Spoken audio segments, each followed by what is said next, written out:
विष्णु मधुसूदन कैटभारे नारायणाच्युत त्रिविक्रम चक्रपाणे दैत्यादिशार्जधर श्रीधर वासुदेव गोपाल कृष्ण हरये तव सुप्रभातम्।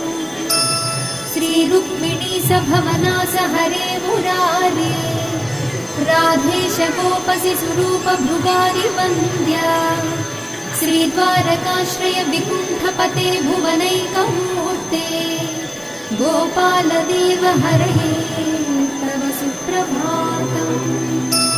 लीलाकृते कमठरूप वराहमूर्ते त्रैविक्रमाय हरे भृगु राम राम श्रीराम कृष्ण यदुनन्दन कल्की रूप गोपाल कृष्ण हरये तव सुप्रभातम्।